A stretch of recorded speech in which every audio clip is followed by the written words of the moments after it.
can we discuss how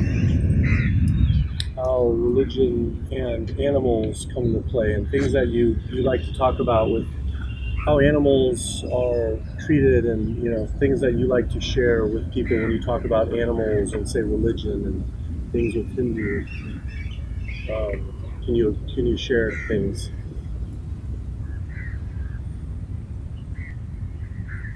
Well, you see, when you say religions, just for the sake of the conversation, I would want to divide them into two streams: one, the Abrahamic stream, and the other, the Indian one. So, the Judeo Christian view is that God has dominion over man, and man has dominion over animals. Something similar also comes up in the third Abrahamic religion, Islam, which talks about Allah having created all the animals, fish, insects for the sake of man. And then there is the view of Hinduism, Buddhism, Jainism, Sikhism, which talk of ahimsa, ekatva, which is non-violence, oneness.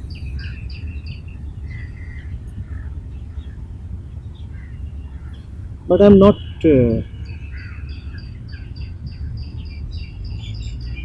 really convinced that when we use the word religion, we must really talk of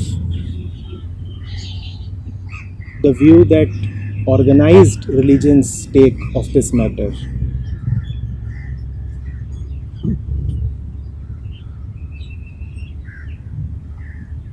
The moment religion is organized, it becomes something man-made. So I'll take your question to mean that we want to talk about religion, religion as such, man, animals, man's inner world, and man's relationship with the so-called outer world, including animals. So there is man, and man lives according to himself in this so-called universe. This universe that appears to him through his senses. There is no other way man perceives the universe. He perceives it through his senses and he interprets it through his reason, through his intellect, and through his knowledge and memory.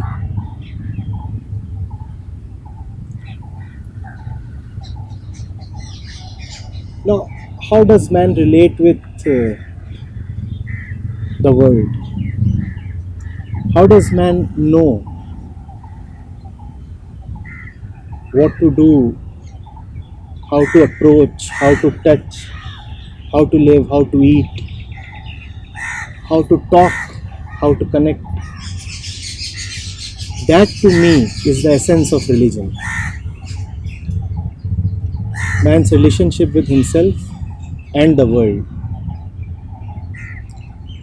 That is religion, and that is also the essence of all organized religions. Hence, I find it more beneficial to talk about religion itself than the various organized religions. I have named just 6 in the course of this talk, but as you of course know, there are hundreds of them. And would be more useful to directly go into the one rather than the hundreds and get lost in the maze. That's not very useful. So, man's relationship with the universe. See, how do I look at anything, anybody? Depends on how do I look at myself.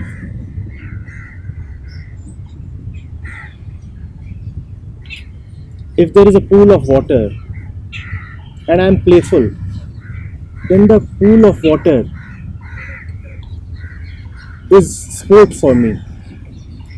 If there is a pool of water and I have a phobia of water, then the pool of water is danger for me. If there is a pool of water and I am thirsty, then the pool of water is physical sustenance and survival for me. So depending on who I am and depending on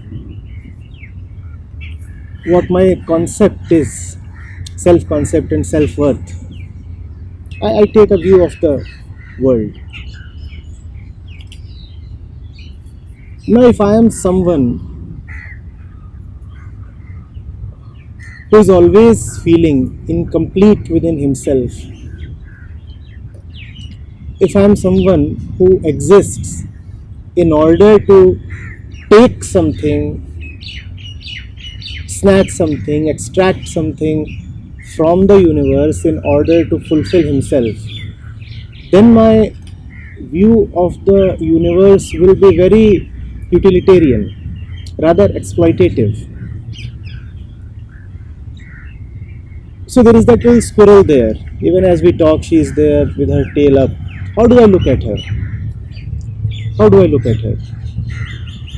I could look at her as food, if hunger is what I most identify with.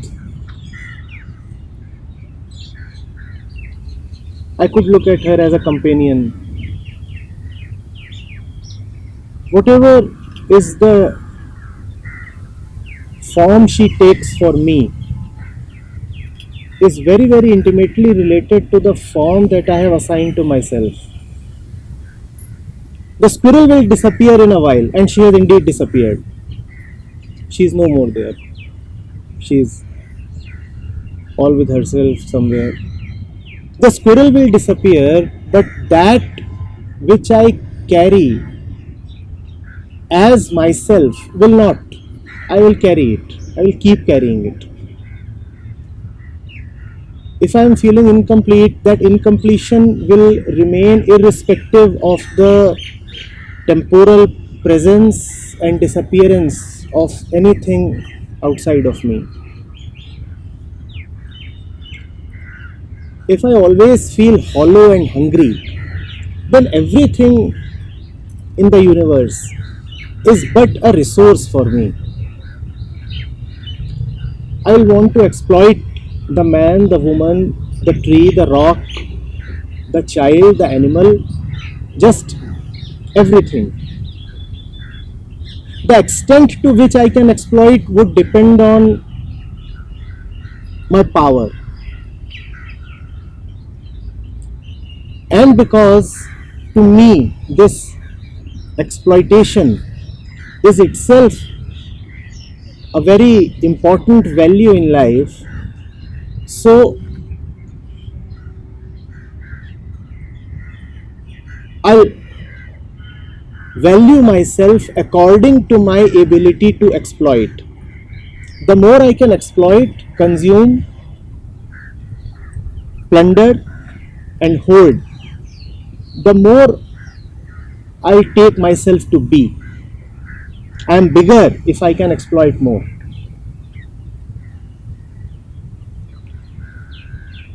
I am higher, I am more worthy, more respectable if I can draw more from the universe.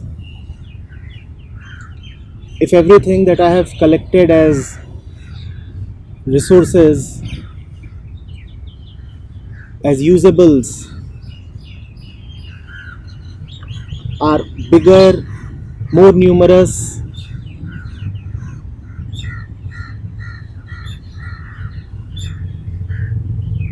more in utility.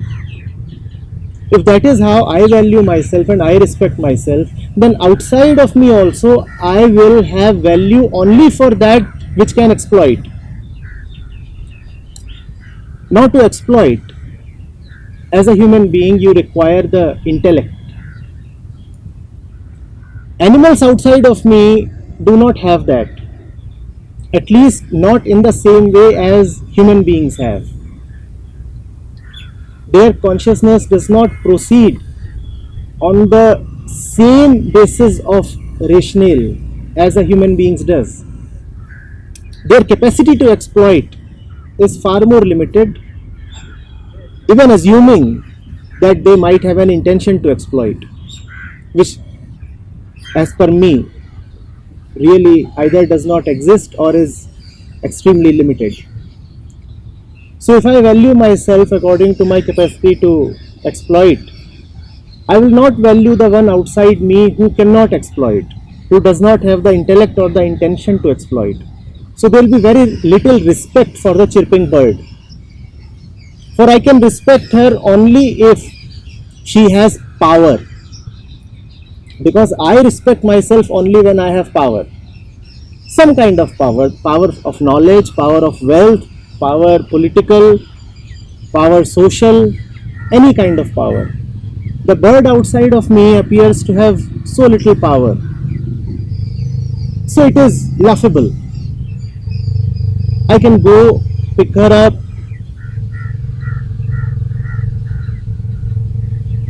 do whatever I want to do with her.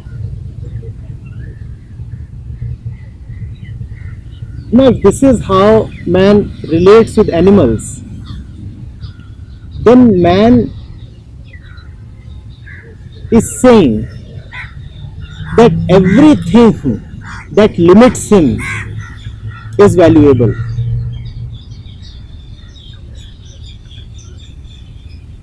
We are on the issue of religion.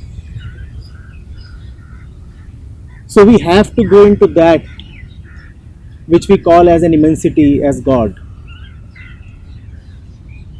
Now man is proud of his intellect. All exploitation proceeds on that. And in fact,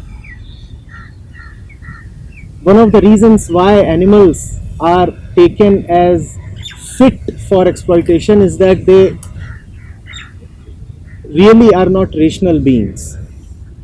So it is said that we can do as we want to do with them because they are lesser beings.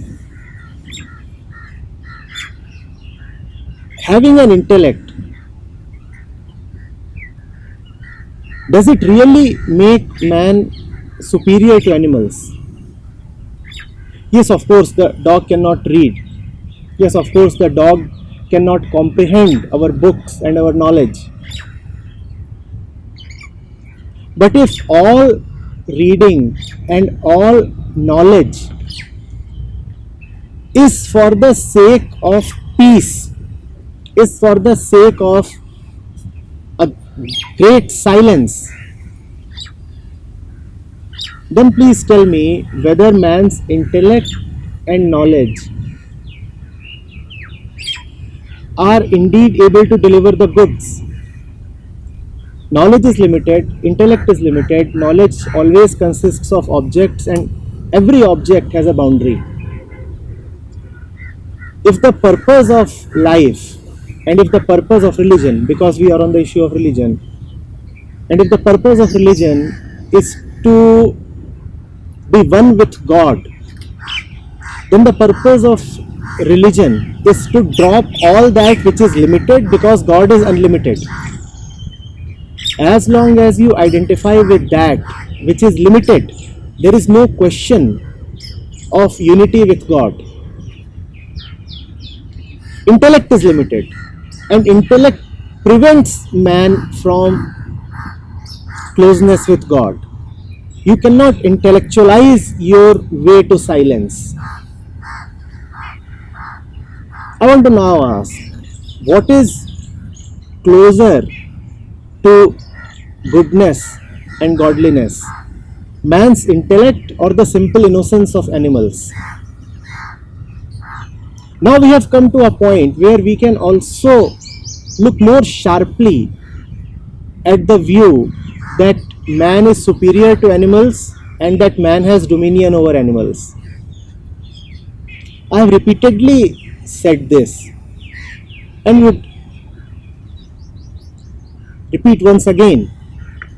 Is man really superior to animals? If God stands for innocence, then animals are closer to God. If God stands for a simple surrender to the flow of life, then animals are closer to God. If God stands for a basic ability to trust, then animals are closer to God. If God stands for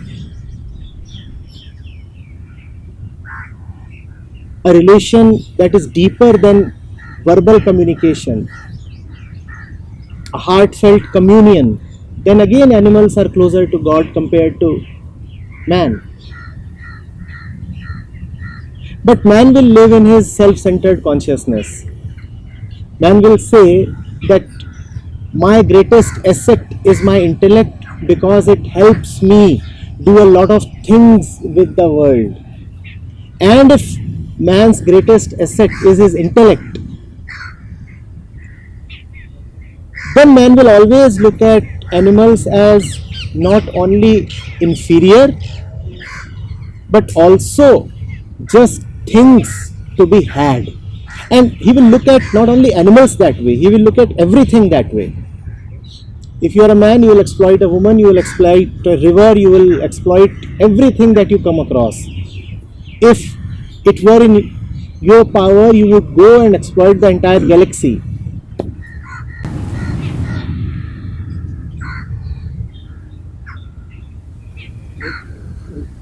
So, actually, real quick to wipe off your brow. What do you say to people who say that it's similar to take a plant and eat a plant, and it's the same to eat an animal because a plant has a soul, a plant has spirit, and an animal does? What do you feel about that? There's no difference. You see, two or three things must be understood. Firstly,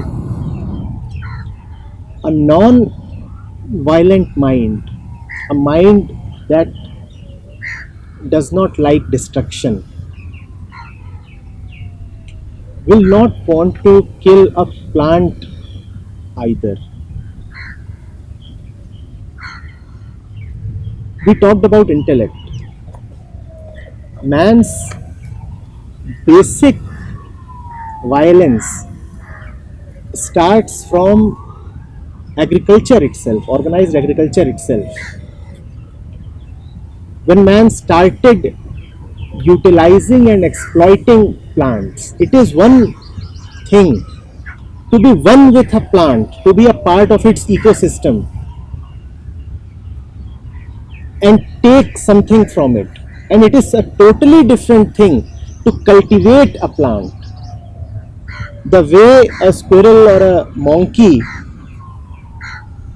connects to a plant or a tree is very different from a way a farmer connects to his crop. So someone who does not want to look at the universe as a resource will not want to kill or consume anything. And when I say consume, I mean consume in a violent way.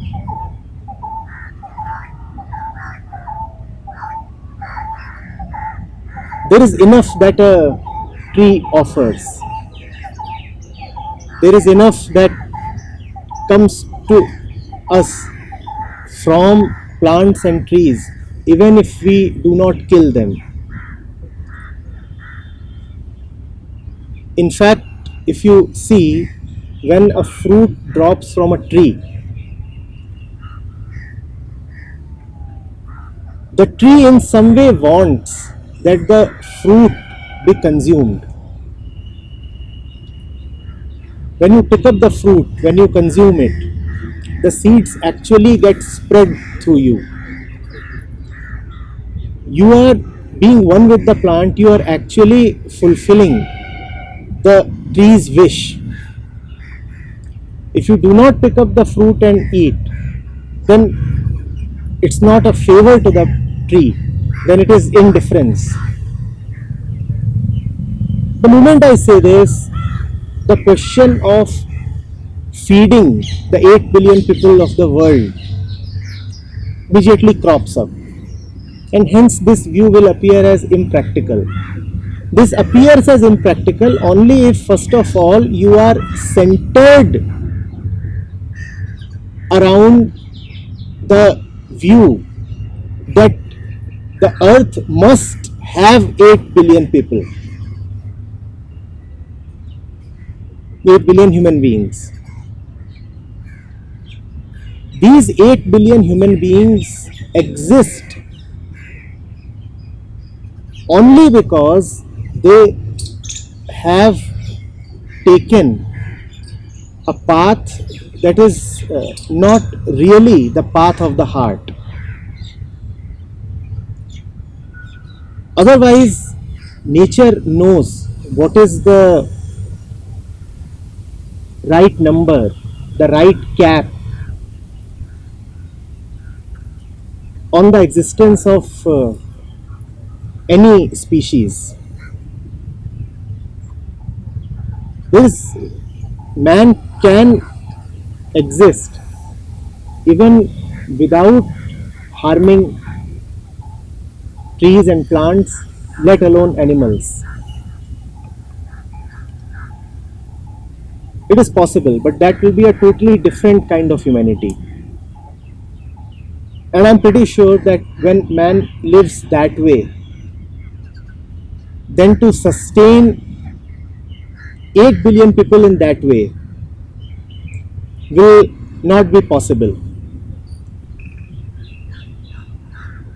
You may immediately retort that this way is then very, very difficult. I would say it is very valuable. It is very valuable because as far as life is concerned, it is not the numbers that count. Something else is far more important than numbers. That particular silence in being, that particular love in relationships, that particular peace.